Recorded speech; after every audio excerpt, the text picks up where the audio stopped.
Hey everyone, Brandon here with Galloway Precision. Today we are going to go over the installation of our performance spring kit for the XDS. This fits the 9, 40, and 45, all three models. So to start, let's go over tools that you're going to need.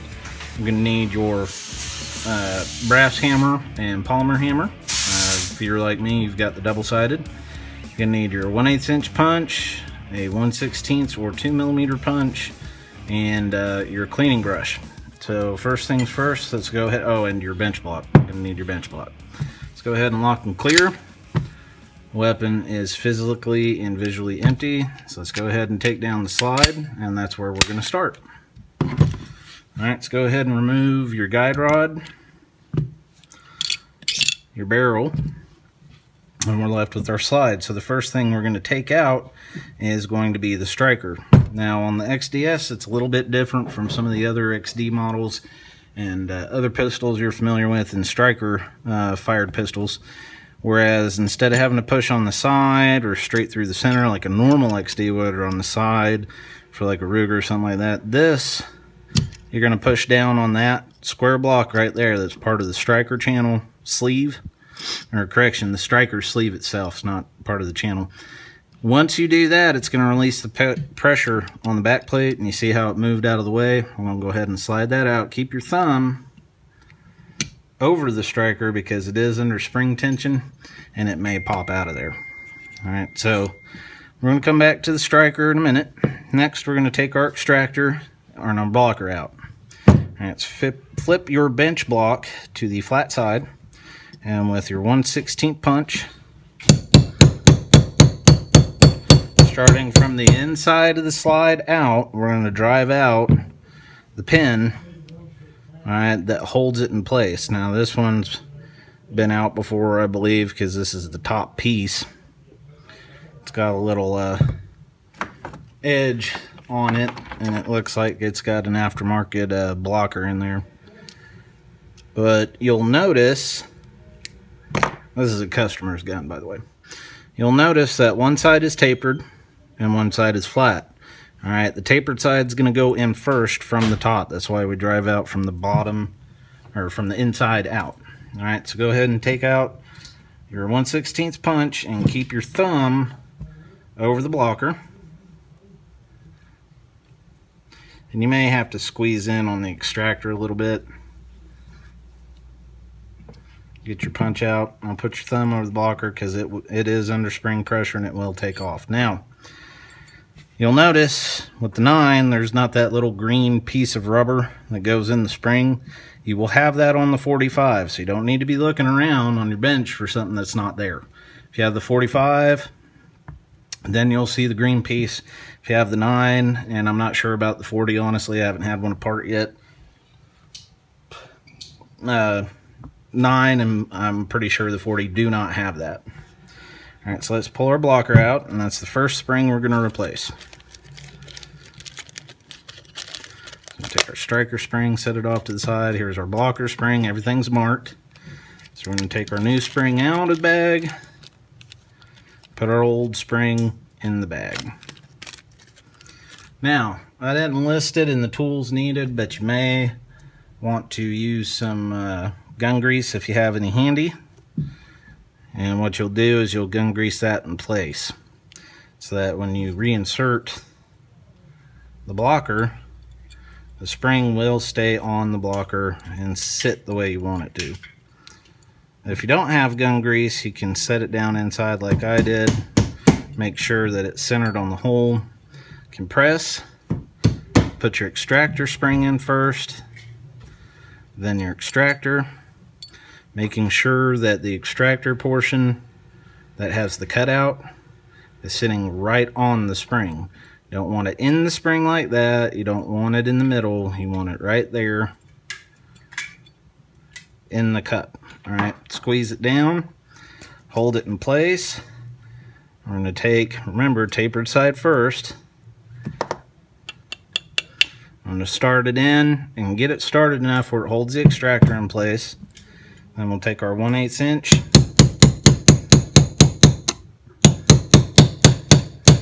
and we'll drive that roll pin home. All right, so now we're going to change our striker spring. There are two ways to go about doing this. You can either use the slide itself, place the striker in upside down or backwards and upside down, so that this knob, this is what you pushed in to get the back plate to move, is sitting inside the striker channel. This part of the striker is sitting on the back of the slide, so then all you have to do is compress, pull the metal ring off, and slowly decompress the spring. It's pretty hefty, so if you just let it go, you're going to hit yourself in the face with it. All right, the other way is the exact same thing, but using the hole in your bench block instead. It's much easier to do with the slide, though. All right, so we're going to take our new striker spring out of the bag, put the old one back in the bag. All right. So now we're going to install our reduced striker spring and slide it on, compress it. We're going to put this on just the way it came off.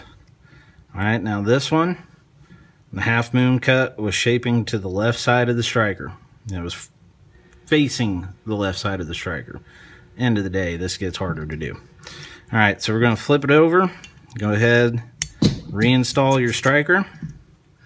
All right, once you get it down in there, you're going to press on that nub and start your back plate.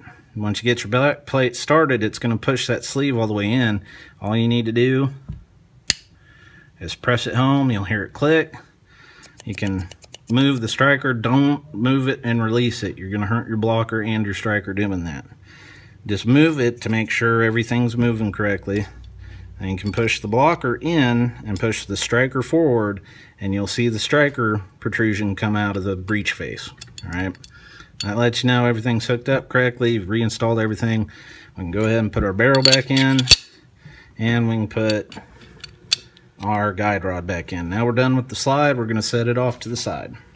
All right, so now we are going to take apart our frame and remove the fire control unit to put in our last two springs. That's the disconnector spring, pardon me, and the sear spring. All right, first thing you want to do is you're going to turn your takedown at a 45-degree angle like that, and it's just going to slide right on out. All right, so next we're going to take our 1/8 inch punch. I'm going to drive out this pin. That is the trigger pin. All right, I'm going to set it off to the side. One note though, you'll notice there are cutouts on both sides of this. But when you go to drive this out, it drives out left to right. It's going to go back in the exact same way, left to right. All right, it's very important that you do it the correct way, because otherwise with these two grooves, if you try to go in backwards where this hooks into on this side, you're going to bend that spring all up. All right, so next we're going to pull out our fire control unit roll pin. Go ahead and knock it out. And then the last pin we're going to take out, we're going to use our 1/16 punch, and we're going to knock out the blocker pin. Or not the blocker pin, the locking block. I'm having a day. Alright, so we've got all that out. So now, first thing we're going to pull out is our locking block. Make sure you keep your thumb. You can see this little squiggly spring right here. We've got a half moon, but this is actually one whole spring. This is actually your slide lock spring.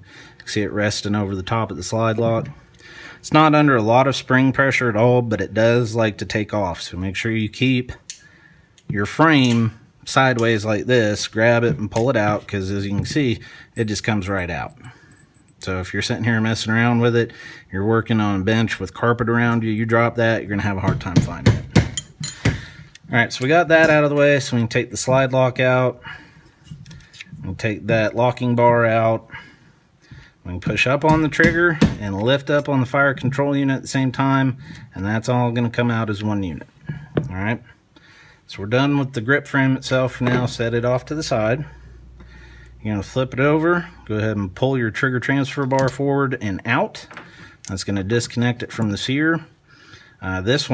This is part of the actual disconnect, so that was the next piece we were going to go to, but that one fell right out. Most of you, that's what's going to happen. If it doesn't just drop right out when you turn it over, just set it on your block, tap it on the block a couple times, and the pin for the disconnector is going to come out.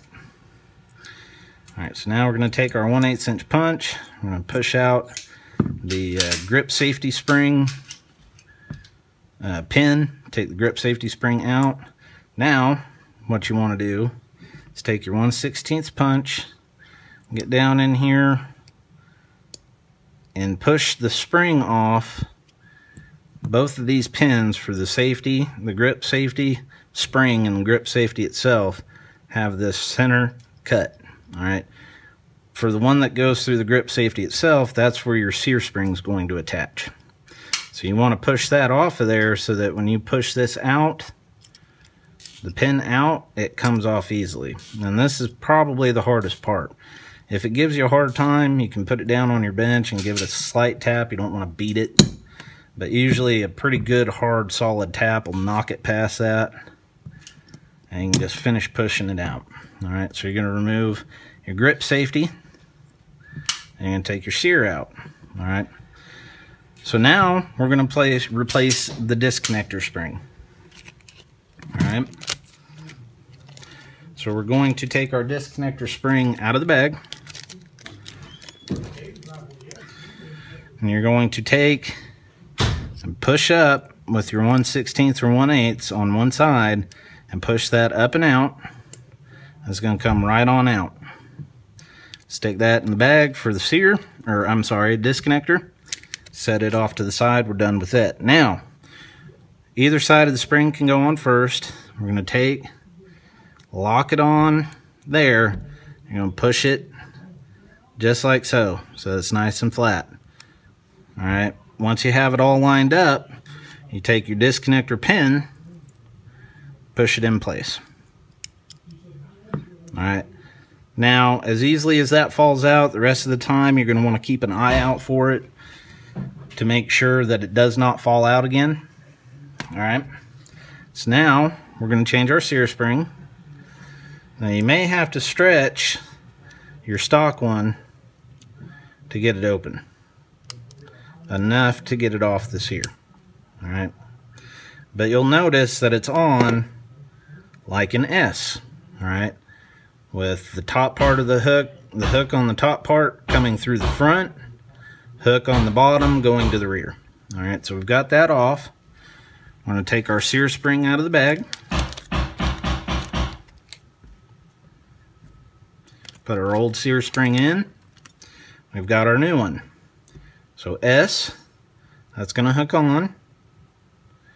Now, I want you to test fit to the pin. If your pin, like this one, is a little out of spec and you can't get it through, you're going to take your 1/8 inch punch, push it through, go all the way down until it starts to transition right here.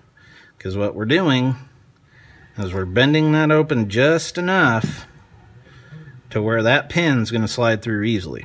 Alright, now the easiest way to do this, so we're going to take our sear off our spring. We're going to take our grip safety, put it on, take our pin, get it started, just like this. Alright. So now we see which side we spread. I'm going to put it in with the rear of the opening facing up so that when it's all put together we have our S.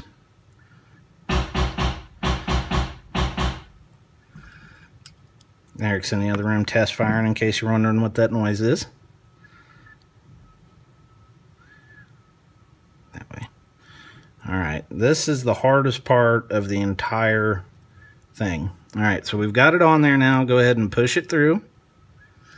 Alright, so now we're going to take our sear, remembering that the square rectangle cutouts go to the left.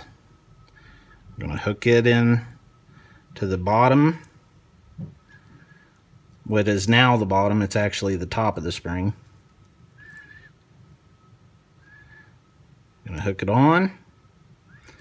You're going to rotate the sear. Alright, just like that, making sure that the hook of the spring is still in it, and then take your trigger bar your trigger transfer bar. You're going to stick it in there and get it locked in place just like that. That keeps tension on the spring. That keeps anything from falling out while you're about to do the safety spring. Okay? So now we're going to install our grip safety spring. What's very important is that this dog leg is going to go between the safety spring and the sear. Alright? So, when we go to put this on, you're going to have this dog leg is going to go into this flat cutout. But when you go to squeeze, you need to make sure that this dog leg on the grip safety is going to go past the sear, which it will. Alright, so we're going to go ahead and put that spring in. Now you see your two holes here. The safety spring goes in the top hole. The bottom hole is for the roll pin that holds the fire control unit in the grip frame. Alright, so now that we have, oh, and it fell out. This comes out very easily, so the best way to do this is once you have it lined up like I do, where you've got your flat spring going into the cutout on the sear, go ahead and take that. You're going to fold the safety spring just like I did and squeeze it shut. Now I realize that went really fast, so I'm going to do it again. Alright, I'm going to make our dog leg go on the sear, like so. Coming from the side with our 1/16, we're going to push it past, and we're going to push the grip safety in. Now you need to hold it just like this, because we are now going to install it and back into the grip frame. If you let go of the grip safety and you go and put this together, it'll fire without pushing in the grip safety because it's not engaged. Alright, so I like to start with the trigger first, and it's not wanting to cooperate right now. Get that in so you get this bottom part of the grip safety through that you can keep squeezed until you have it completely set in place. And when you do, you'll see through the hole. Alright, you should see daylight. You shouldn't see, as you can see right here. Alright, you should not see any part of the fire control unit. Alright, so we're going to go ahead and take our roll pin. And our roll pin's tapered on both sides, so it doesn't really matter how you drive it in. It does go in from left to right, though.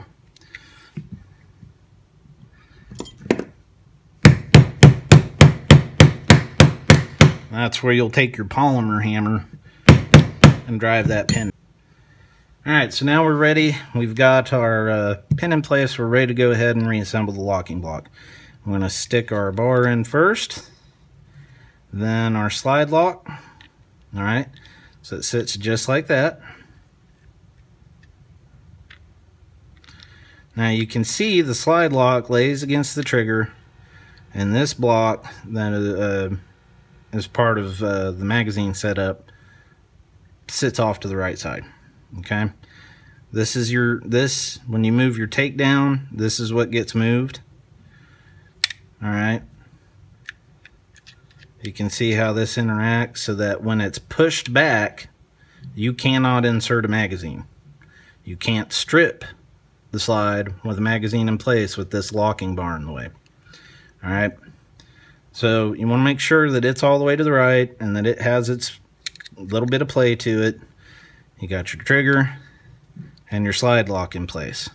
And we're going to take our locking block, we're going to line up the lugs on this front two. And we're going to go ahead and start to insert, make sure that the trigger bar is back so that it can move past it. And now we're going to start lining up our holes. Now at first, it's probably not going to be completely perfect. Let's take your 1/16 or your 1/8 inch and line it up from the inside. And it's going to take a little tap to get it through the slide lock at first.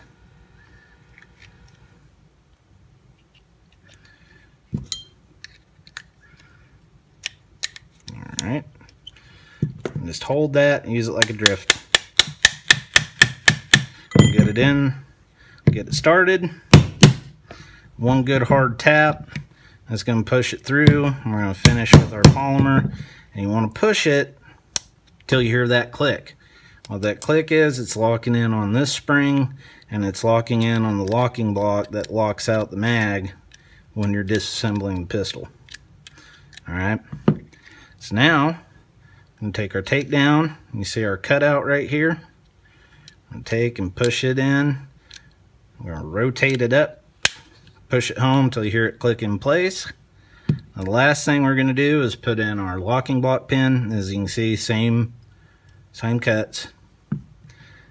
That's why it's important you come left to right. If you try and go right to left, you mess up the slide lock spring. And again, you push it until you hear it click. So we're done with that part. One thing I like to do, you see that the trigger, that's as far as it moves. It shouldn't move any farther than that unless you have that pushed in. Then it should go all the way back. So we're going to go ahead and reassemble and functions check. Keep in mind, you saw what I just did, that the trigger is actually pulled to get the slide back on. If you've cocked it like this and you go to put the slide on, the whole thing locks up. Alright, so we got it back. Now we're going to function check. We're going to pull the trigger without holding the grip safety. Nothing should happen. Now hold in the grip safety, not pull the trigger safety. Nothing should happen. Both safeties, striker is going to fall. Hold the trigger to the rear while holding the grip safety. Rack it, release. You should get a reset click, and there you go. So that is your new reset point. Alright. And so this dropped probably right around 1.5 pounds off this particular pistol. That will be dependent on your tolerances, but we usually get reports in-house between 1.5 to 2 pounds drop in the trigger pull. And that's going to wrap it up for this one.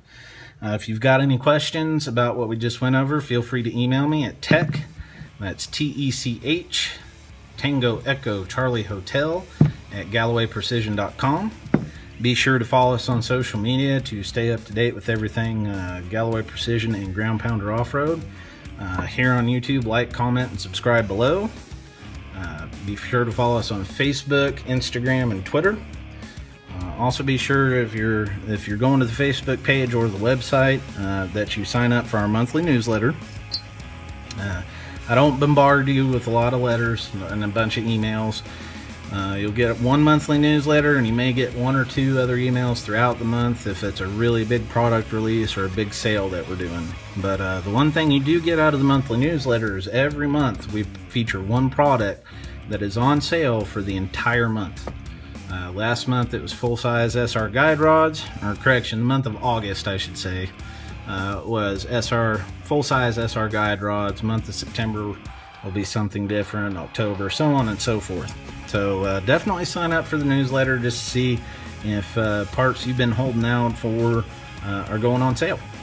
We now also offer free shipping directly from the website on all our products, so definitely come see us on our website and at our eBay store. And I think that's going to wrap it up, guys.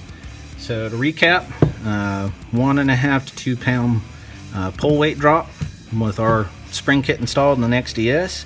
If you have a 45, you need to be very cognizant of the green rubber piece that is on the inside of the extractor spring. If you have the 9 and I believe the 40 as well, you don't need to worry about that. So don't go hunting for parts you didn't actually lose. And be sure to follow us on social media, guys. So that's going to wrap this one up. So as always, be safe, be accurate, and God bless.